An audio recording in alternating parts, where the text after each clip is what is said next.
जमीन में गाड़ देना चाहिए। गैंग वार को बर्दाश्त करना मीन्स आपका फेलियर। अगर योगी जी मटिया मेट कर सकते हैं गैंग वार को, जम्मू की गैंग वार तो कुछ भी नहीं है उसके सामने। जो सस्पेक्ट हैं, जो लोग ये कर सकते हैं, उनको पूछताछ होनी चाहिए, उनकी सर्चिज होनी चाहिए। और ये पुलिस का प्रोफेशनल काम है, इसमें और कोई मदद नहीं कर सकता। यही एक्चुअल काम है पुलिस का। वो जो वीआईपी ड्यूटी है वो सिर्फ बकवास होती है। वो भी जरूरी है, बट वो असली काम नहीं। असली प्रोफेशनल काम चोरियों वारदातों को रोकना। और उसमें मैं समझता हूँ जम्मू सिटी की पुलिस को, यहाँ के एसएसपी साहब को, यहाँ के डीआईजी साहब को, यहाँ के एसएचओ, एसडीपीओ, एसपी जो हैं, सबको मिलके मेहनत करनी चाहिए और वो बहुत जरूरी है।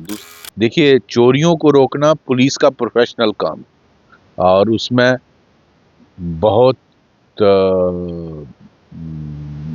बड़ा चैलेंज पुलिस के लिए रहता है। यहाँ के एडमिनिस्ट्रेशन को, यहाँ की पुलिस को इसका मुकाबला करना चाहिए और इनको जमीन में गाड़ देना चाहिए। गैंग वार को बर्दाश्त करना मीन्स आपका फेलियर। जय हिंद, हिंदुस्तान जिंदाबाद। आप देख रहे हैं जेके मीडिया, जम्मू कश्मीर का सबसे तेज मीडिया नेटवर्क। सनातन बोर्ड की जो है एक मांग उठी है और आज इसी पर चर्चा करेंगे।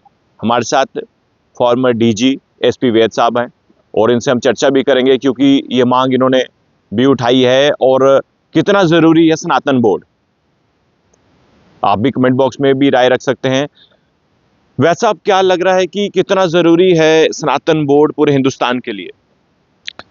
देखिए, सनातन बोर्ड का बनना बहुत ज़रूरी है भारत देश में, क्योंकि जैसे आप जानते हैं बहुत सारी रियासतों में, खासकर साउथ इंडिया के जो रियासतें हैं, वहाँ जैसे तमिलनाडु हो गया, केरला हो गया, कर्नाटका, आंध्र प्रदेश, वहाँ जितने भी हिंदू मंदिर हैं, हिंदू बाकी प्रॉपर्टीज़ हैं, उसका दुरुपयोग करती है सरकार। वो सरकार के कंट्रोल में है। लाखों टन्स में सोना चढ़ता है, अरबों रुपया उसमें आता है। तो अल्टीमेटली वो गवर्नमेंट उसको कंट्रोल करती है, उनकी मेंटेनेंस नहीं करती है। वहाँ जो पुजारी होते हैं उनको कुछ नहीं मिलता है, और ये पैसा सनातन के काम ही लगना चाहिए, उन मंदिरों के उद्धार के लिए लगना चाहिए। यात्रियों के लिए फैसिलिटीज होनी चाहिए। जैसे आप किसी ऐसी जगह जाते हैं जहाँ यात्रियों के लिए बहुत सुविधाएं पैदा की जाती हैं। तो लेकिन आज जो मंदिरों की हालत है, उनका सारा पैसा सरकार लूट लेती है और दूसरी जगहों पे इस्तेमाल करती है। ये मैं समझता हूँ ये बंद होना चाहिए। ये सनातन धर्म के साथ अन्याय है। जबकि जो दूसरे धर्मों की रिलीजियस प्लेसेस हैं, मस्जिद होगी, उनका वक्फ बोर्ड है, क्रिश्चियन श्राइन्स हैं, उनके लिए चर्चिज हैं, उनके लिए अपना, हर एक धर्म के लिए अलाउड है।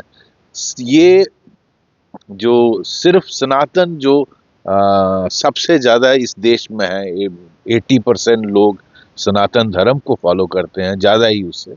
तो उनके साथ ये नाइंसाफी जब से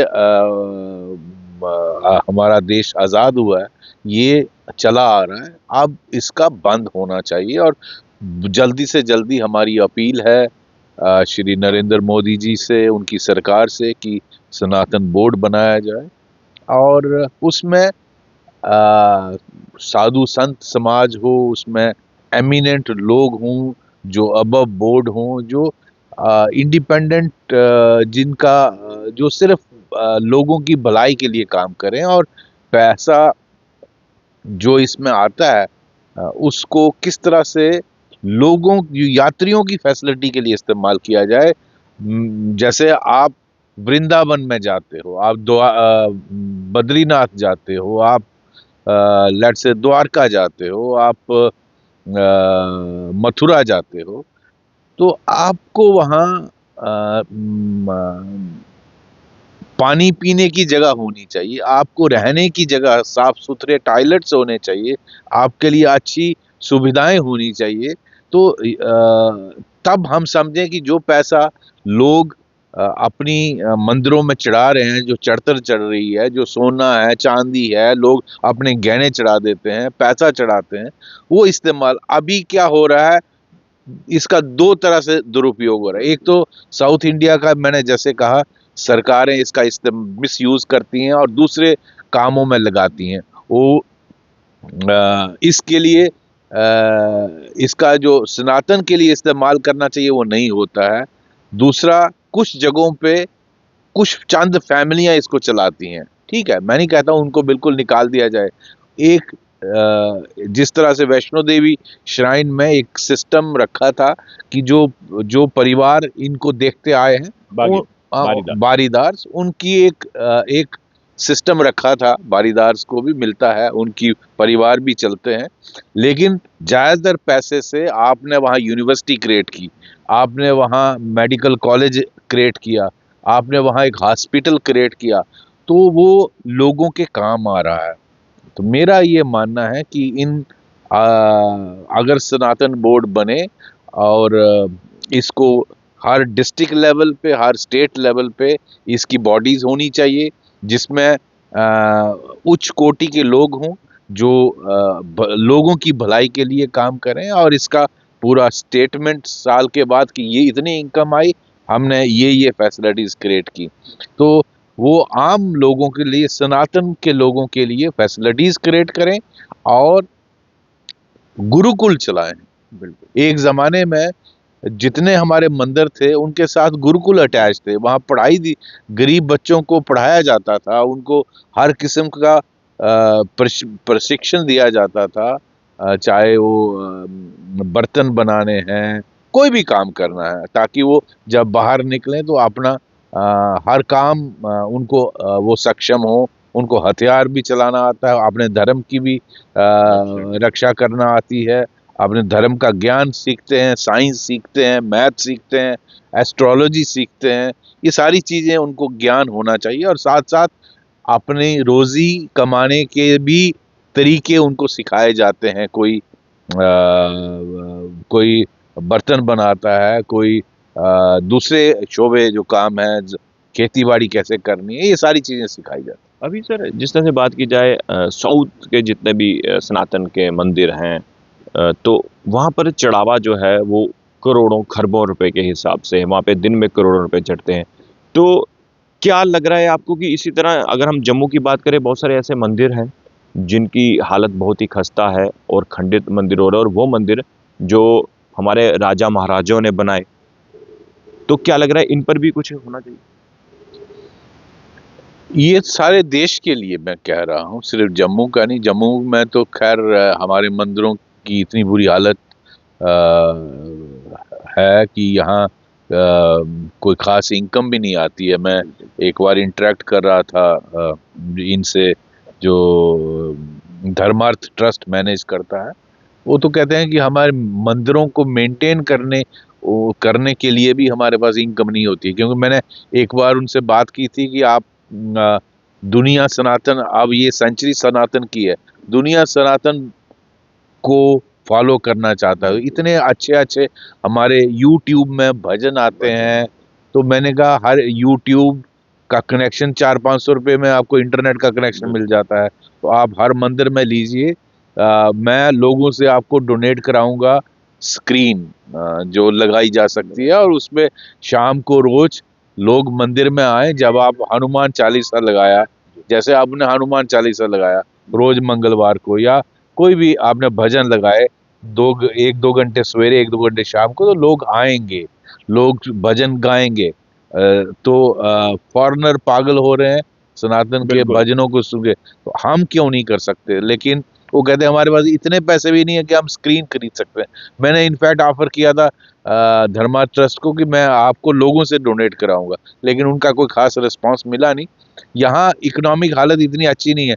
लेकिन मैं एक रिट पिटीशन देख रहा था साउथ इंडिया की, सिर्फ तमिलनाडु का सरकार कि उन्होंने वहाँ की अदालत कोर्ट ने वहाँ की हाई कोर्ट में वहाँ की तमिलनाडु सरकार ने जवाब दिया था, पता नहीं कितने हजार करोड़ रुपए हमने, मुझे एग्जैक्ट फिगर याद नहीं है, और 50,000 किलो सोना उन्होंने मंदिरों से लेकर बेचा। तो इतनी अरबों रुपए की इनकम आती है, तो हम क्या गुरुकुल नहीं चला सकते? हम गरीब बच्चों को पढ़ाई नहीं दे सकते? हम हॉस्पिटल नहीं बना सकते? हम लोगों का मुफ्त में इलाज नहीं कर सकते? हम यात्रियों के लिए फैसिलिटीज नहीं क्रिएट कर सकते? तो मेरा सारा मुद्दा ये है भारत सरकार से कि सनातन बोर्ड बनाया जाए, और हर स्टेट लेवल की उसकी बोर्ड की कॉन्स्टिट्यूशन होनी चाहिए, और वहाँ के जो मोजेस लोग हैं सनातन के, वो उसमें मेंबर हों, जिनका करेक्टर जो सिर्फ भगवान के लिए समर्पित हैं, लोगों के लिए समर्पित हैं, जिनका अब बोर्ड है, कोई उनको दाग नहीं हो, ऐसे लोगों को उसमें बोर्ड में होना चाहिए, और हर डिस्ट्रिक्ट लेवल पे होना चाहिए, तो ताकि वो इन प्रॉपर्टीज को मैनेज करें, और उसमें साधु संत होने चाहिए, उनके उनकी देख रेख में सब कुछ होना चाहिए। अल्टीमेटली वो हमारे कस्टोडियन है। तो ये मेरा भारत सरकार से गुजारिश थी। उसके बाद मैंने देखा देवकी नंदन जी जो हमारे संत समाज के एक अच्छे संत हैं, उन्होंने दिल्ली में भी एक साधु संतों का सम्मेलन किया। वहां उन्होंने डिमांड रखी। अभी मैं देख रहा था महाकुंभ में सारे संत लोग इकट्ठे हुए, उन्होंने भारत सरकार को एक अपील की है कि सनातन बोर्ड बनाया जाए। इसका गठन होना बहुत जरूरी। अभी वैद साहब, जिस तरह से महाकुंभ मेला चल रहा है, करोड़ों के हिसाब से सनातनी आ रहे हैं, 27 27 करोड़ से अधिक का ये आंकड़ा जो है वो क्रॉस हो चुका है। लेकिन कुछ लोग ऐसे भी हैं वहाँ पर जाकर मजाक साधु संतों का बना रहे हैं, वीडियोस बना रहे हैं, और उसके बाद जो है अलग अलग जो अपोजिशन पार्टी है वहाँ की, उत्तर प्रदेश की, वो टारगेट कर रही हैं इस मेले को, जो कि 144 साल बाद आया। आप क्या जवाब देना चाहते हैं? देखिए, ऐसा है, इन चीजों की परवाह नहीं करनी चाहिए। ये भगवान राम और भगवान कृष्ण के युग में भी राक्षस तो थे ही, तो राक्षसों की कमी नहीं, आज भी हैं, और वो यही आपके कर्म दिखाते हैं कि आप राक्षस हो या देवता हो, अच्छे इंसान हो या बुरी प्रवृत्ति वाले दानव हो।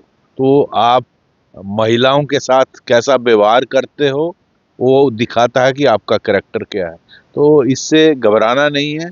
सनातन का उद्धार होने वाला है, और दुनिया इस सनातन पे फिदा है, पागल है। आपने देखा दुनिया भर से, अर्जेंटीना कहाँ है, साउथ अमेरिका में, वहां से भी डेलीगेशन देखा मैंने। तो लोग सनातन, जो सनातन क्या है, जो सदियों से है, जो इसका कोई शुरुआत और अंत नहीं है।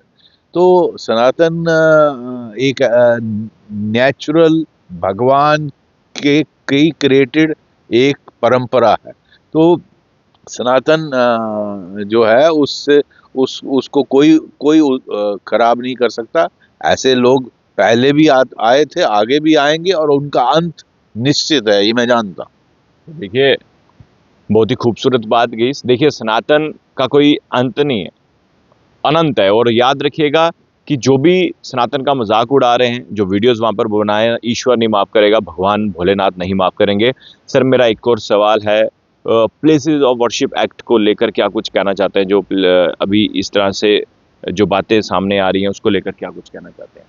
देखिए, प्लेस ऑफ वर्शिप एक्ट एक 1992 या 93 में ये बनाया गया था, उन्हीं दिनों की बात है। और उसमें एक रास्ता जो था कोर्ट में जाने का, अदालत में जाने का, उसको बंद कर दिया गया। वो गलत है। आप के साथ सदियों से अत्याचार हुआ, आप ये उन्हीं आक्रांतों ने अपने लाइफ हिस्ट्री पे लिखा है। हमने नहीं लिखा।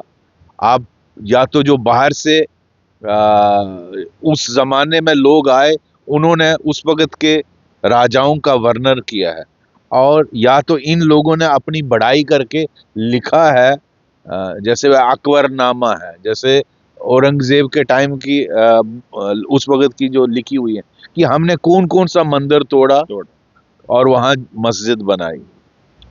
हमें किसी दूसरे धर्म से कुछ वो नहीं है, सबको अपना वो करने की पूरी आज़ादी है। लेकिन अगर हमारा कोई, जैसे काशी है, कृष्ण जन्मभूमि है, अगर उन मंदिरों को तोड़कर वहाँ आपने एक विवादित ढांचा बनाया। ढांचा बना दिया और उन मूर्तियों को अपनी फुट स्टेप्स, जो आपकी सीढ़ियां हैं, वहां दबा दिया, तो हमें ये आज़ादी होनी चाहिए कि हम अदालत में जा सकें, अपनी कानूनी लड़ाई लड़ सकें। अगर वो साबित होता है कि ये सही है और वो सभी तथ्य उसको मिलते हैं, तो अदालत उस पे फैसला करने का हक रखती है। तो ये फिर किस बात की डेमोक्रेसी है जिसमें ऐसा कानून बन जाए कि 80% पॉपुलेशन अदालत में ही नहीं जा सकती? तो ऐसा डिस्क्रिमिनेटरी लॉ को रिपील करना चाहिए। इसको मैं समझता हूँ पहले तो अदालत को इसको स्ट्राइक डाउन करना चाहिए।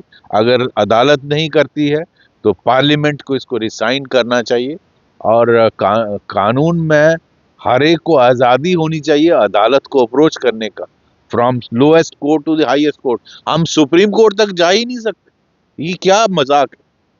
और हजारों, एक किसी, आई थिंक मुझे उनका नाम नहीं याद आ रहा, उन्होंने पूरा एक एक करके दिखाया, 40,000 मंदिर तोड़े, 40,000, और उनकी उसने पूरी डिस्क्रिप्शन दी है। तो मैं नहीं कहता हर एक मंदिर को अब पॉसिबल है रिवाइव करना, लेकिन जो हमारे आस्था की जगह हैं, जैसे काशी विश्वनाथ, जैसे कृष्ण जन्मभूमि, जैसे हमारा ये जो जहाँ कलगी अवतार होना है, क्या नाम था जगह का, वहाँ इन ये आस्था के जगह हैं, वहाँ इन जगहों को हमें पूरे जो 80% लोग हैं इस देश के, उनकी आस्था जुड़ी हुई है। उनको हक है कि वो अदालत में अप्रोच कर सकें और अपने सबूत दे सकें कि ये हमारी आस्था के मंदिर हैं और हमें ये वापस दिए जाएं।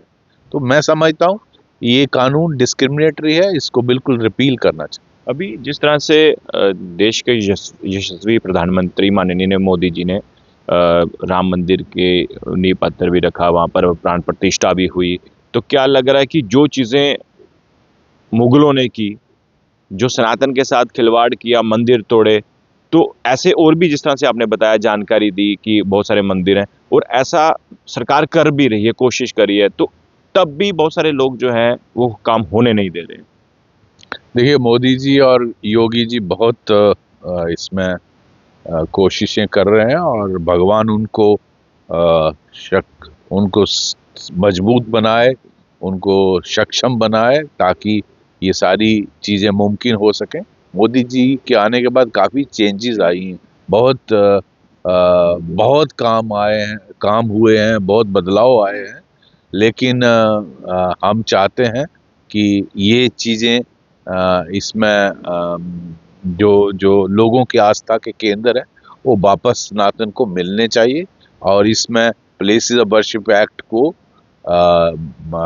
मैं समझता हूँ ये डिस्क्रिमिनेटरी है 80% पॉपुलेशन के अगेंस्ट, तो उसको रिपील करना चाहिए, चाहे अदालत करे चाहे पार्लियामेंट करे।